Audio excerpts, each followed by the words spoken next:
기후위기, 감염병 확산, 러시아 우크라이나 전쟁 등으로 인한 국제 곡물 수급 변화 등 불안정한 상황이 지속되고 있습니다. 이런 가운데 글로벌 식량 위기 대응을 위한 식량 안보 방안과 유전자 변형 식품의 역할에 대해 논의하는 세미나가 열렸습니다. 어떤 대안들이 나왔는지 김효미 기자가 취재했습니다. 한국바이오안전성정보센터가 유전자 변형 생물체 및 바이오 안전성에 대해 NGO와 과학계, 산업계 등 여러 기관이 참여하는 제32차 KBCH 포럼 세미나를 개최했습니다.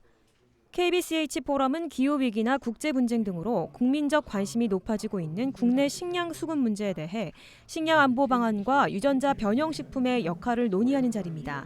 주제 발표에서 장민기 농정연구센터 소장은 앞으로의 식량 위기에 대해 어떻게 넘어갈 수 있을지 함께 고민하자고 제안했습니다. 그는 세계 곡물 교역 현황의 미래는 우려가 많은 상황이라며 우리나라는 농지의 보전과 유지를 위한 강력한 자금력 확보와 함께 먹거리 가치 사슬 연계의 건강성을 갖춰야 한다고 설명했습니다.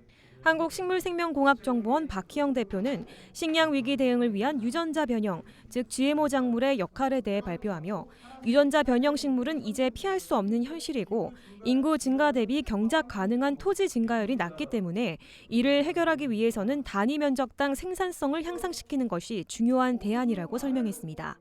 1인당 경작 가능한 토지가 더 감소하게 되면 여기에서 생산할 수 있는 식량의 생산량은 절대적으로 부족해지고 모자라게 될 것으로, 그렇다면 2050년에는 전 세계적으로 봤을 때 단위 면적당 식량을 2배 이상을 생산해야지만 그 당시 2050년 인구가 먹고 살 수 있는.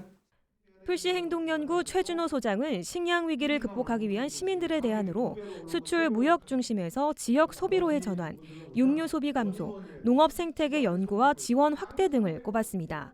2부 패널 토의 시간에는 김기철 한국바이오 안전성정보센터장이 좌장을 맡아 토론이 진행됐습니다. 패널 토의에 참가한 기독교 환경운동연대 임준영 사무국장은 단순히 생산을 늘리는 정도로 식량 위기 문제가 해결될 것이란 생각은 생태계 전체의 순환 구조를 망가뜨릴 수 있다며 여러 대안들을 함께 생각해 나가자고 촉구했습니다.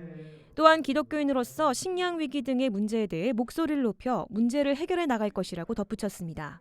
지구라는 곳을 하나님의 창조 세계라고 고백하고 있는 곳이기 때문에 그런 차원에서 이제 이 문제들을 바라보고 해결해 나가고 하려는 생각들을 가지고 있습니다. 그 노력 가운데 가장 중요한 것은 사실은 신앙인들의 실천이고 신앙인들의 인식이 변해서 어떻게 하면 이 문제를 함께 하나님의 창조 세계를 지키는 일을 해나갈 수 있을까 좀 관심 가지고 이렇게 뉴스나 이런 것들 찾아보시고.